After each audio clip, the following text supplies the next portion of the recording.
On the day of the long-awaited honeymoon, my husband, Matthew, says, "I'd rather go with my mommy than you." He left me behind and went on our honeymoon trip with his mother, Lucy, my mother-in-law. Why on earth did my husband want to go to the honeymoon trip with his own mother? My husband's true identity was revealed. My name is Sophia Simpson. I am a high school teacher. I have lived my life solely through my work until now, and it was rewarding to watch my students grow and going on with their own paths. However, since I was so proud of my work that I have not been able to get married yet. Recently, I celebrated my 38th birthday and began to feel desperate to get married. My work is very fulfilling, but I'm very worried about living alone for the rest of my life. All of my friends around me are blessed with families and led fulfilling lives with their kind husbands and children. At the high school where I work, there are students who are maturing from children to adults, and they are spending their time in a lively atmosphere. Seeing the happiness of the people around me, my admiration to get married and start a family increased day by day. I have never had an active love life. I wasn't really interested in it, and I enjoyed working more. Now is the time to be brave. Wanting for getting married and starting a family, I made up my mind and decided to attend a matching party to meet my future partner. Then, there I met Matthew, who later became my husband. Matthew is 36 years old, and he was closer to my age. Although Matthew only worked as temporary worker and had very less income, I got very attracted to his honest and calm personality.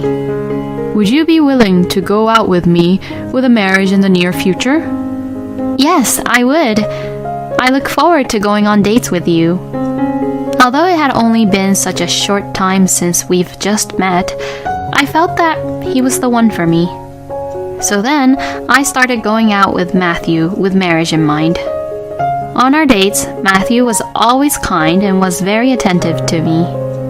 He always planned our dates, and every time we go on our dates, he checks on me by saying, "I hope you are not tired yet." As he checks on me, he would casually carry my bags for me, which makes me feel very much cared for. I was really happy when he made a surprise reservation for me at a restaurant that serves delicious sweets that I like. I think Matthew is the nicest man I have ever met. However, as I went on more and more dates with Matthew, there were times when I felt a little uncomfortable with him. During our dates, he would often talk about his mother, saying, "My mom is." Almost all of the time, he would say, "I'm just trying to reassure my mom." And then, he would call his mom to check in on her, which caught my attention.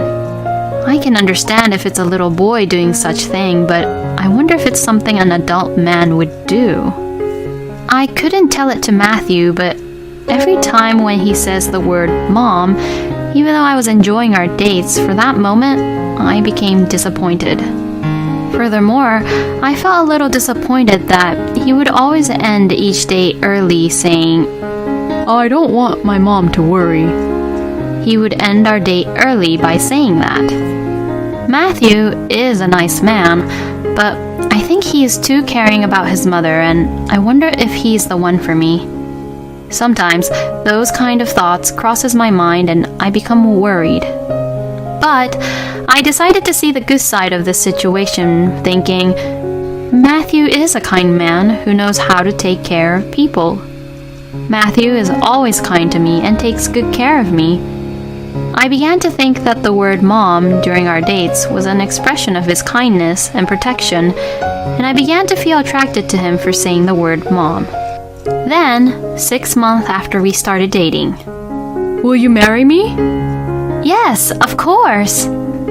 I'm looking forward to live with you for the rest of my life." Matthew proposed to me, and we decided to get married.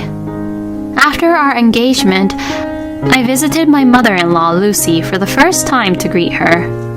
I wondered what kind of woman Lucy was every time he talked about his mom on our dates. Lucy said, "Welcome to my home, Sophia. I'm glad you're finally here." She welcomed me warmly with a smile. After After talking to her, I found her to be a very kind and gentle person. When I actually met Lucy, I was able to understand why Matthew talked a lot about her. Shortly after greeting Lucy, Matthew and I officiated our marriage certificate. At this point, I asked Matthew a question I had been wanting to ask him for a long time. Matthew, do you want to have a wedding ceremony? Matthew looked hesitant for a moment, but then said, If you want to have the wedding ceremony, yeah, sure. But, to tell you the truth, I feel like there's no need to have the wedding ceremony. Why not?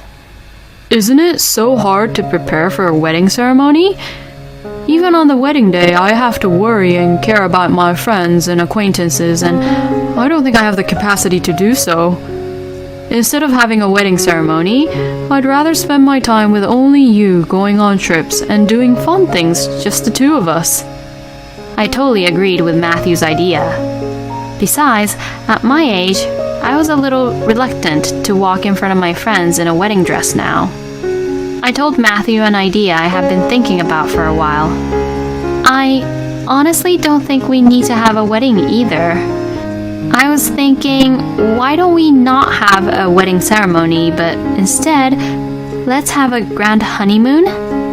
We'll go to places we've never been and make some great memories just for the two of us. How do you feel about that idea? Matthew perked up and said, That's such a great idea. Let's make it the best honeymoon ever. He said in such a happy voice and agreed to my idea.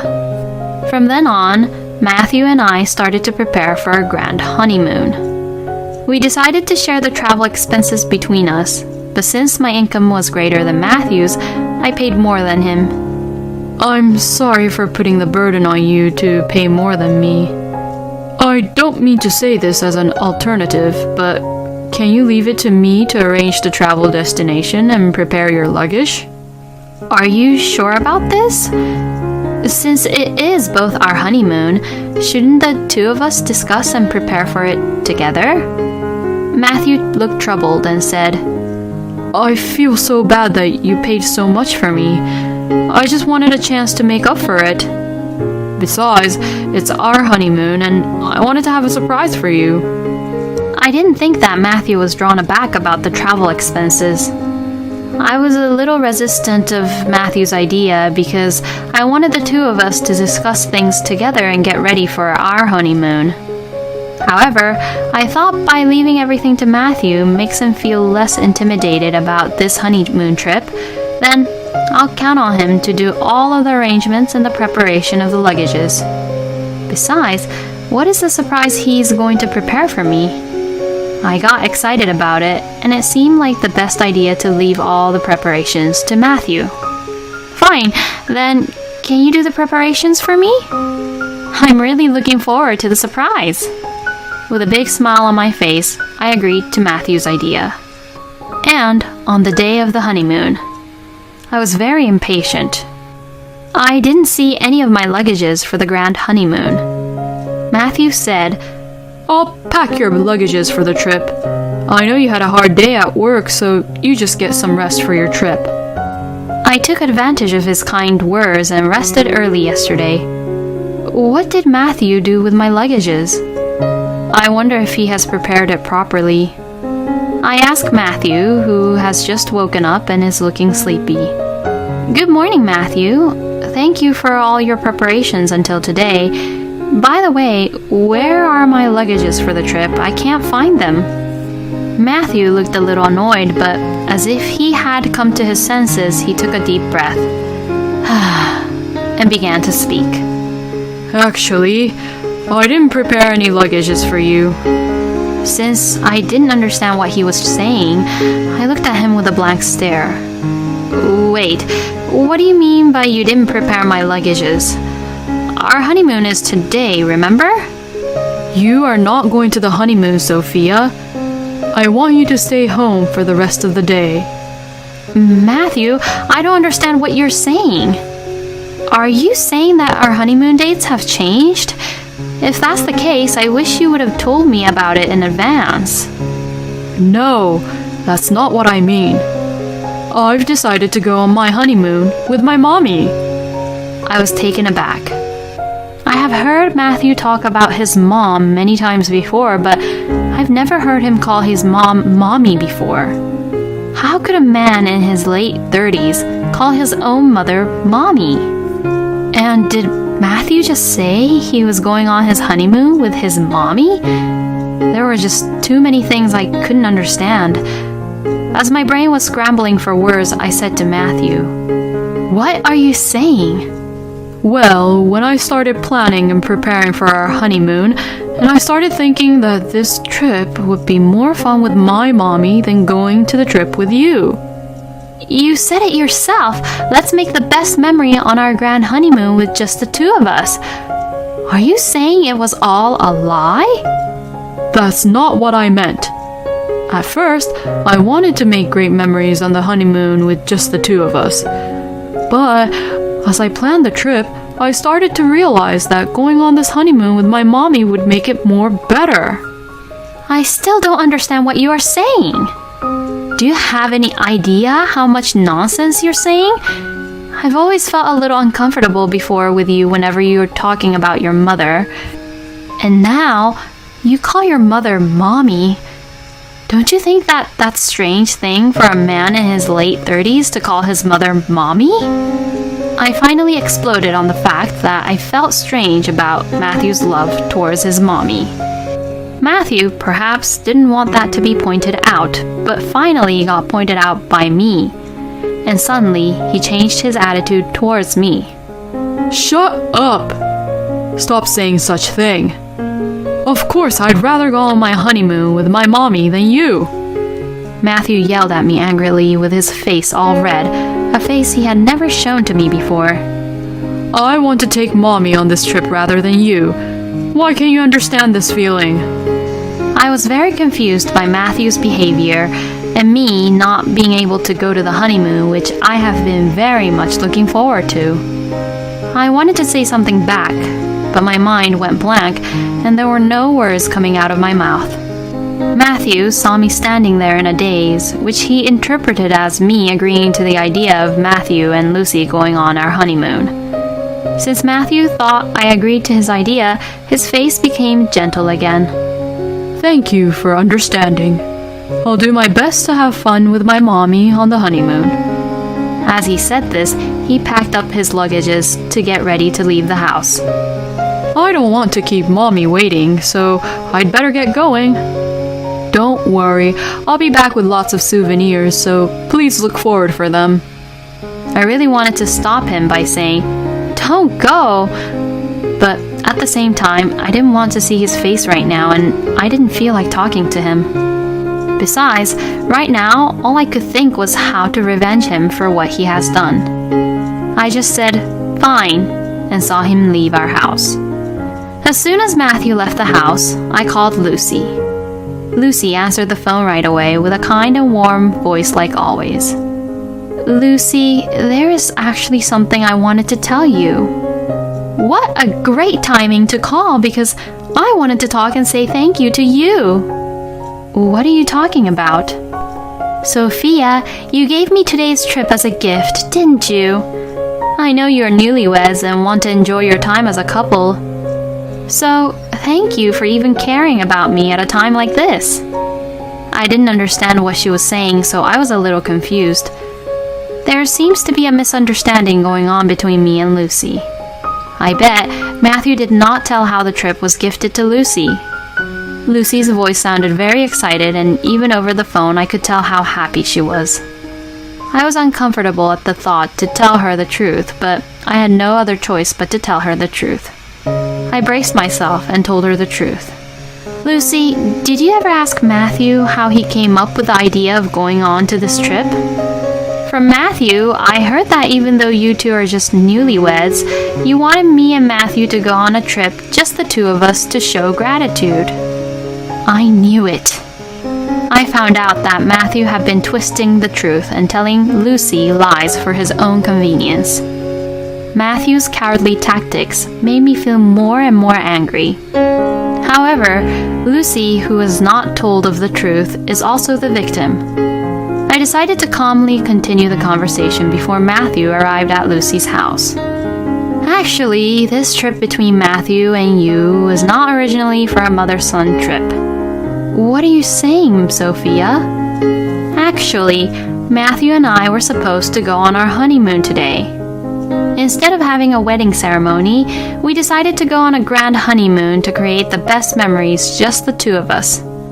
Since I covered most of the travel expenses, Matthew took the charge to make the arrangements and preparations for the trip.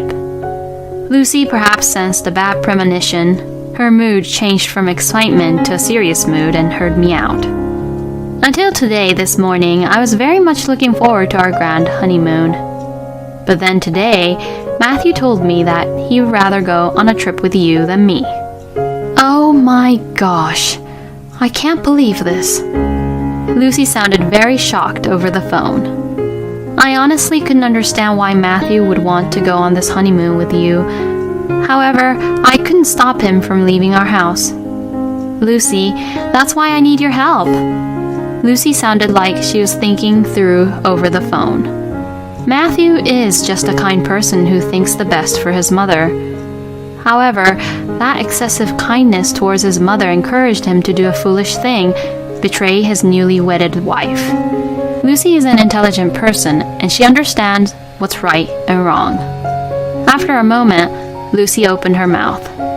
I'm so sorry for Matthew giving you such a hard time. I have a great idea. Lucy and I started to discuss ways to punish Matthew. It seemed that Matthew arrived at Lucy's house shortly after our punishment plan was finalized. I hung up the phone and started preparing my revenge on Matthew. And so begins the honeymoon that Matthew and I will never forget for the rest of our lives. The honeymoon begins with an unexpected event for Matthew. When Matthew went to pick Lucy up at home, Lucy suddenly told him, I'm not feeling well. Mommy, are you alright? Forget the trip. Let's go to the hospital. Matthew says anxiously to Lucy, who responds without a care. When you are around me, since you annoy me, I feel a lot worse. Stay outside until I tell you to come back. Matthew was upset and concerned at the cold response from his mother, who was normally gentle, but he did as she asked and waited outside for her to recover. Lucy was able to keep Matthew waiting outside the house. This is part of our punishment plan. Then, Lucy called her husband, Sean, Matthew's older brother, George, and my parents, Ron and Chelsea. A few hours later, Lucy told Matthew, I'm feeling much better. Let's go on this trip. Even though the schedule of the trip was way behind, Matthew was still excited and was happy just because he was able to go to this trip with his favorite mommy. Matthew had no idea what was going to happen to him. Matthew was shocked when he arrived at the destination. That is no surprise. It was supposed to be just Lucy and him being on the trip, but as soon as they landed, he saw Sean, George, Ron, Chelsea, and I, who he didn't invite, awaiting for him. What the hell is this? Why are you guys here? I invited them, Matthew. Matthew looked shocked. But why? We talked about enjoying the trip, just the two of us. Sophia told me everything before you came to pick me up. Matthew glared sharply at me. Why did you have to tell her? I told her a story so she didn't have to worry about it. I even made the story sound like it was a trip you suggested so that you will be liked by mommy, you know. I was taken aback by Matthew's incomprehensible statement. You are the one who lied to everyone. Don't you understand? Shut up. This is not the honeymoon I planned. Matthew looked extremely annoyed that we had ruined the travel plan he had envisioned for him and Lucy. Does he not feel sorry for me? Then Lucy said, That's enough. She scolded Matthew. If I go on the trip with you, then it won't be a honeymoon from the first place. Matthew seemed quite upset and shocked by Lucy's scoldings. His angry expression from earlier changed and he now looks as if he is about to cry. Did you think I would be happy with you doing this to me? You just got married to her and already you're making your wife sad. I thought you were a kind and sincere person. I was very proud of you, don't you understand? And yet, I can't believe you lied to your wife and me to organize a trip like this. Following Lucy's comments, Sean, George, and Ron started to speak to Matthew. You are pathetic. Don't you make your wife sad when she happily married you. You have always been blind when it comes to your mother, but this is way out of hand, Matthew. This is an opportunity for you to re-evaluate your unusual obsession with Mother. I thought you were a very sincere, kind, and nice young man, but doing such thing like this, I can't trust my precious daughter to a man like you. Maybe you should rethink about your marriage. Matthew was getting smaller and smaller as the other family members kept attacking him. No one here was in the mood to enjoy the trip anymore. Although Matthew had thoroughly planned and prepared for this honeymoon, the trip was cancelled and we all had to return. I decided to return to my parents' house because I wanted to have my own time away from Matthew. The next day, Matthew and Lucy came to visit me at my parents' place. I am so sorry. It was a very stupid thing I did when I looked back on it. I'll spend the rest of my life making up for it. I hope you can forgive me. Matthew gets down on his knees and apologizes, begging for forgiveness. I couldn't respond right away because I was afraid that Matthew might betray me again. Seeing my reaction, Lucy started to speak gently. I am apologizing to you on his behalf also. I am so sorry for the terrible things my son has done to you, Sophia. I will make sure that all of your travel expenses will be repaid by Matthew. I understand how you feel that you can no longer trust Matthew. I have spoiled him so much that he has never been able to leave me. I will stop contacting Matthew frequently and keep a healthy distance from him. This, I promise. Oh no! Keeping a distance? That's too much, Mom. Matthew gave Lucy his pleading look. Haven't you learned your lesson yet? That's enough. If you have time for me, take care of the woman who married you instead. Matthew was very sad and started to cry as Lucy, whom he loved, took her distance from him. I still felt a little guilty for making Matthew cry, but Lucy helped me get the revenge I wanted, and she was very faithful to me. For Lucy, I decided to believe in Matthew just one more time and move on forward together as husband and wife. Today, my husband is doing the household chores and devoting himself to me, taking Lucy's advice. Take good care of the woman who came to be your wife. Although we had some problems right after we got married, we are very happily married now.